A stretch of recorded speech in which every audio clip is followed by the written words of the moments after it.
తెలంగాణ మంత్రివర్గ సమావేశం రేపు జరగనుంది. సచివాలయంలో సీఎం రేవంత్ అధ్యక్షతన మధ్యాహ్నం 3 గంటలకు ప్రారంభం కానుంది. ఈ భేటీలో చర్చించే ఎజెండాకు సంబంధించిన సమాచారాన్ని అందుబాటులో ఉంచాలని అన్ని శాఖల ముఖ్య కార్యదర్శులను సీఎస్ కె రామకృష్ణారావు ఆదేశించారు.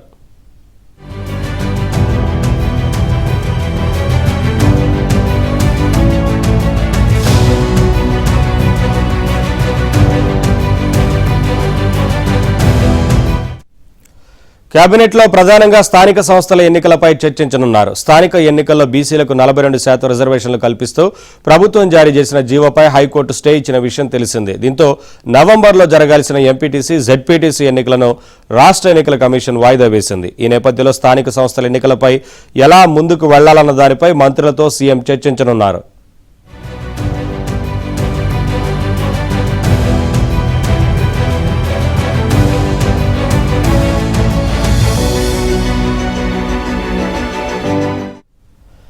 మంత్రుల అభిప్రాయాలు, న్యాయ నిపుణుల సలహాలు తీసుకుని స్థానిక సంస్థల ఎన్నికలపై నిర్ణయం ప్రకటిస్తామని శుక్రవారం సీఎం రేవంత్ వెల్లడించారు.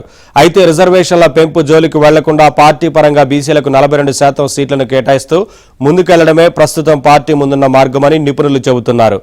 కాంగ్రెస్ పెద్దలు, ప్రభుత్వాధినేతలు కూడా ఇదే దిశగా యోచిస్తున్నట్లు సమాచారం. అదే జరిగితే బీసీలకు 42% రిజర్వేషన్లను పెంచుతూ జారీ చేసిన జీవో 9ను ప్రభుత్వం నిలుపుదల చేయక తప్పదని అంటున్నారు. దీంతో ప్రస్తుతం స్థానిక సంస్థల్లో బీసీలకు అమలవుతున్న రిజర్వేషన్ల కోటానే వర్తింపజేసే అవకాశాలున్నాయి.